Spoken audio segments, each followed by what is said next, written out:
The first dilemma is from Blake Bales. Hey Jordan, just want to say that I love your videos. I'm typing this dilemma because I've had a stutter for most of my life, and in 6th grade I was bullied for it. Ever since then, I've had low self-esteem and low confidence with myself, and I've become socially anxious around people. Do you have any advice? Okay, Blake, so first of all, in order to overcome bullying, especially trauma related to bullying, you have to forgive the bullies. And this is often the most difficult thing for people to do. The inability for people to forgive their bullies is oftentimes what leads to these school shootings that you hear about in the news. People are not able to forgive because they don't know how to. Now, in order to figure out how to forgive a bully, right, because more often than not, it's not going to be a situation where you just find it in your heart to forgive them. No, you have to actually genuinely forgive them from your subconscious mind. And how do you go about doing that? Well, in order to do that, you have to think about how they portray villains in movies. It's very rare that they just show you a villain in a movie or a TV show and they just make the villain as evil as possible without showing you more about how they got to be that way. And there's a reason for that. This is how you learn to forgive and have empathy and compassion even for the people who were cruel to you at some point in your life. Especially if you're talking about in 6th grade. I mean, you're what, 17 years old now, so this was about 5 or 6 years ago. I'm not saying that that time has necessarily alleviated the pain that those people put you through, but understand that you were very, very young.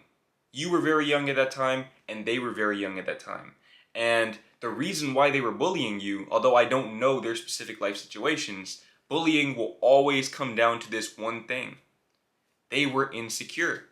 They were insecure about themselves and their lives. When they made fun of you for having this speech impediment, they weren't making fun of you specifically. They weren't making fun of Blake.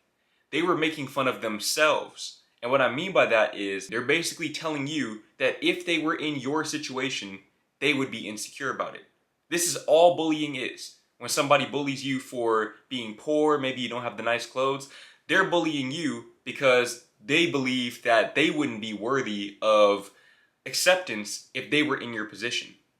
It's never about you. They can't bully you as a person because they don't know you as a person. And I understand that this is easy to understand intellectually, but it's hard to apply.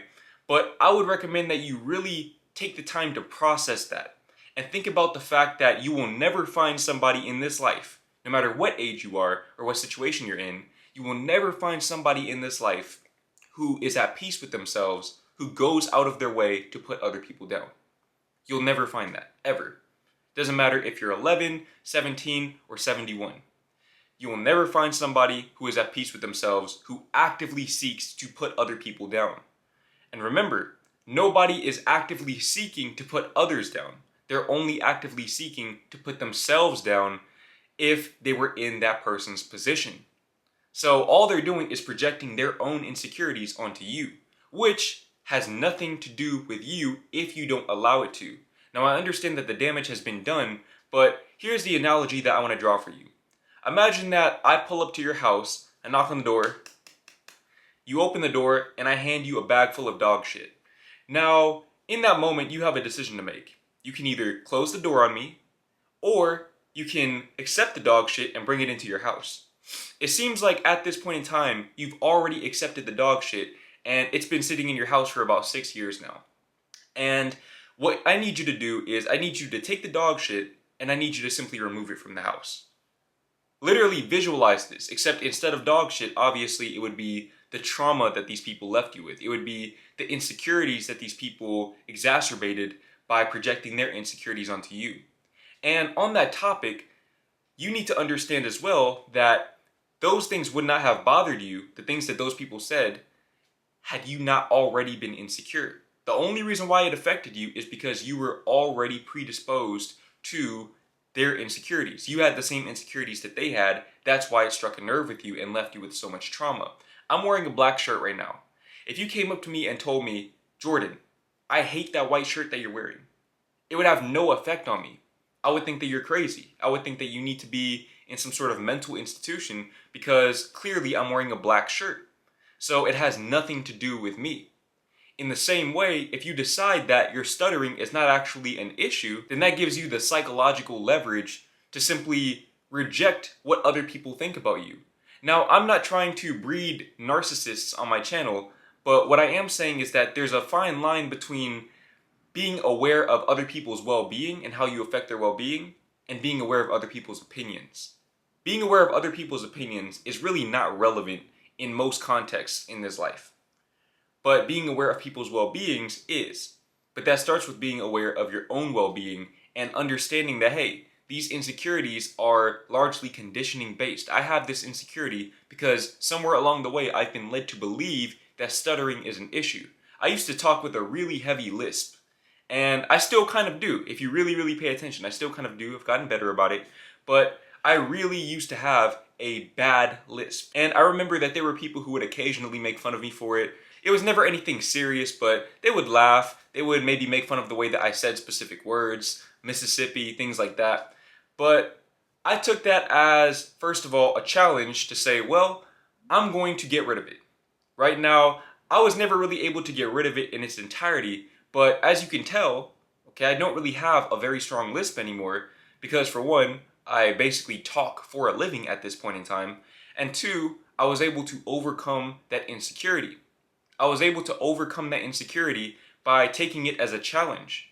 And like I said, there's nothing necessarily wrong with having a stuttering problem, but understand that perhaps you can take this as a challenge. You can take that insecurity that you have as the fuel and the motivation to simply get rid of it. And believe me when I tell you that it is possible. There are different levels of severity for any speech impediment, but when you talk about a stuttering problem, there are multiple case studies, even high-profile case studies. I would look into Steve Harvey's story in particular, where people have been able to overcome their speech impediment and even build out whole careers where they talk for a living in some capacity. So take that as an opportunity to overcome that insecurity, and then from there, you'll have a confidence that nobody can ever take away from you. At that point, they can go up to you and say that they hate the shirt that you're wearing, and it doesn't matter what color they say because you're not wearing a shirt anymore. You no longer have those insecurities.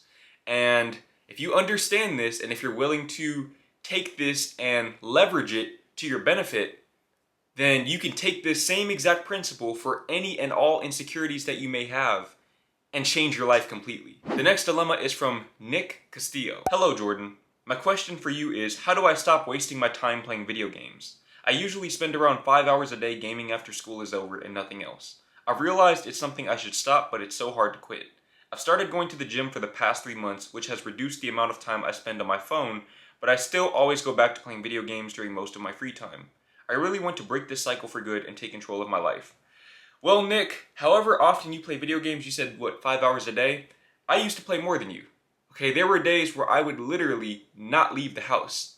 Weeks where I would not leave the house because I was playing Call of Duty Black Ops 1, because I was playing Madden, because I was playing 2K, because I was playing GTA Online. I used to put in hours on these games as if it were my full-time job. And I remember when I was 19 years old, I had an epiphany. I was playing GTA Online, which to this day is my favorite game of all time. But anyways, I was playing GTA Online, and I believe I was doing one of the CEO missions, something of that nature. Basically, I was trying to get money on the game. And I remember in the back of my head, this voice asked me, why don't I try to get money in real life instead of on the video game?